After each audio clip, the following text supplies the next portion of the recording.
going on, everybody? My name is Matt.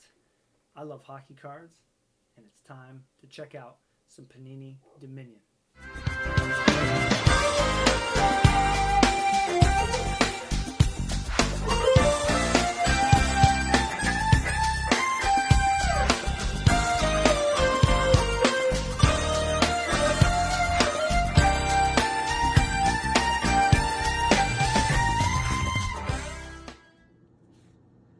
So back in 2010, the NHL Players Association had dual licensing for their cards.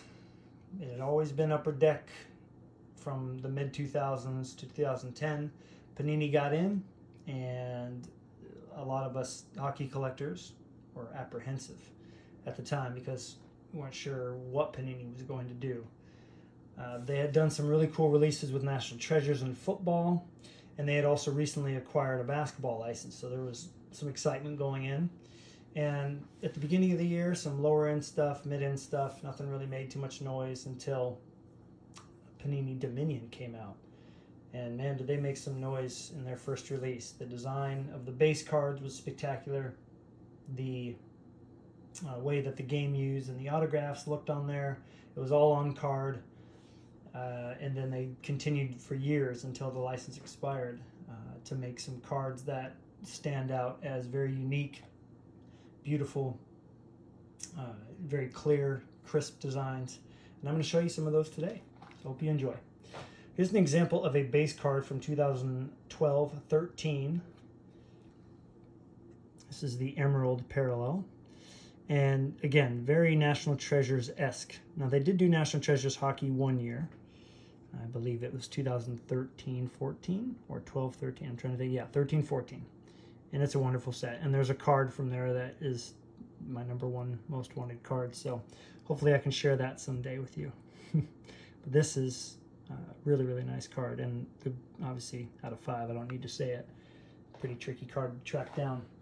So I'm just going to take you through a journey of some of their game use and autograph and a couple other unique ones that you might expect to find. So from their first year, here's a patch from the first year Dominion came out. And so they really played around with the foils and the color of these, depending on what the card was. So there's some cards like this that are just autographed. There are some like this with just a jersey in it, I believe. Maybe just a patch like this. I don't think I've ever seen a Fleury jersey, but the autographs are really cool because depending on the foil, the numbering will be different. So anyway, this is a nameplate. Got this beauty from Chris, and as you can see, it's that Winter Classic color jersey. Here's the back. Trying to see, did they do 2 different photos? Yes, they did. So, gotta love that. Out of 25. And from this same year, really, really sweet card that when I got into Fleury, I was like, I got to track this down. And the seller was out for like a month, and I finally got a hold of the seller, and they were nice enough to come to a really great price with me. So here's the laundry tag, as you can see. And just kept with the same exact design. Mr. Darcy says hello outside. Yeah, just out of 6. So really, really neat to see something this low numbered still available, you know, over 10 years later. Okay, let's move on to a set that had still has a lot of love behind it. Kind of like the limited logos I just showed you. Panini's version, or answer to that, was called Peerless Patches. And they did them multiple years. Fleury has 2. I'm going to show you his latter one because I think the other design is better in my opinion. But this is 2012-13. Here's Peerless Patch out of 25 with the Robo mask. Nice gold foil. Part of the glove, I believe. Or is it? Yeah, the glove. So really nice. Kind of a smaller area for the autograph, but still really clean, simple. Very, very nice. This is the Peerless Patch from the year prior, and 2011-12, and I think this one is just much, much better. They actually did a booklet of this too. One of Brodeur and Fleury ended recently, and you know, you have to be careful. I only have so much money to throw at this stuff, and it was very expensive and kind of a novelty card. That's how I feel about books. But anyway, this one's only out of 40. Nice 3-color patch. Excuse me. Yeah, 3-color patch. But I was thinking of this other thing. So 4 chunks. But yeah, just a gorgeous, gorgeous card. There we go. Card number 80. So yeah, huge sets in here. Like opening, I've seen many, many boxes this broke. I think maybe seen 2 flurries. So much, much bigger.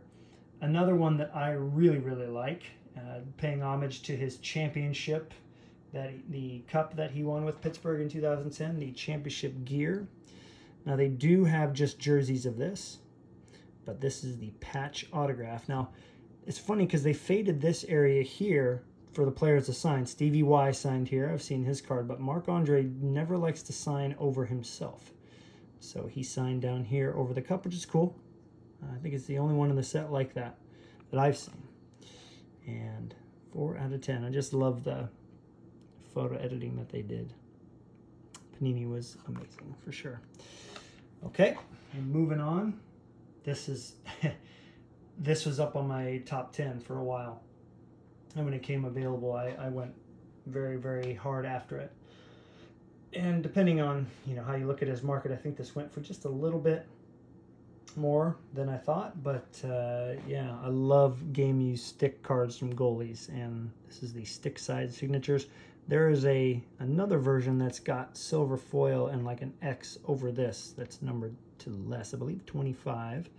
This one is numbered to 50, and everybody knows that I love that setup a lot. So hopefully be able to find that other one someday. Not too picky though. And then love this one here. This is just another patch auto, but the picture really stood out to me, which is why I really wanted it. This is just their patch autograph set, but just like the foil on here, how sharp that photo is, how clear his face is in the picture. This was one that I was super excited to get. I got it within the last month here. I'd found a lot of copies, like 3 or 4 for this is a lot, but that had all black swatches right here, just pure black swatches. So obviously they came from the logo here, right in the penguin. So I was really happy to find one with 3 colors. There's a little bit of white over there. One of the more unique cards, got 3 more left, is a set they did, and you can go on YouTube and watch this. I actually linked this below so you can take a look at it, how they make these cards. These are called the tape to tape. And this is actual tape from a game-used stick that they had Fleury autograph. And I know Ryan, when you watch this, Ryan Molinix, he said that this is his favorite Fleury in the collection. So he was very excited to see this one. And obviously got the sweet setup in there. Here's the back, another Winter Classic jersey picture from a different game there. But yeah, and then card number 1, first card in the set, and 12 of just 20. So yeah, check out that video in the description. Super cool to see how these are made. Second to last, I'm going to go with one of the coolest patches I have. I think as far as uniqueness goes, it's out of 4. I got to give a huge shout out to Chris for this one, my buddy, MAF collector on Instagram. This is the Reebok logo patch. And 3 out of 4 of these are owned by Kindle, and this is the only one that he does not own.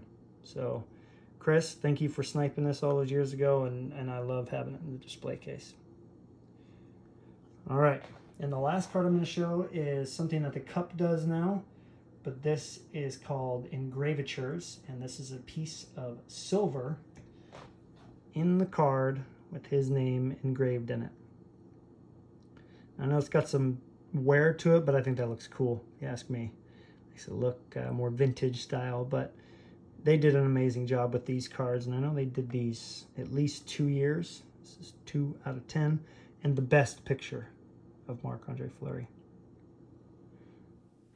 What's up? Thanks for watching the video. Hope you enjoyed those Panini cards from Dominion. There's a lot of others to go through and kind of unpack and see the difference, but I hope that kind of gets your taste buds wanting more, because as we collectors know, they're hard to find. You never see these, right, Tyler? So just wanted to say, if you haven't already, check out Greg's video from the Nashville Card Show. Really cool 90s stuff that he was able to find there. and Alan's latest video where he talks about his latest big purchase and why he decided to buy it. So have a good one. We'll see you next time.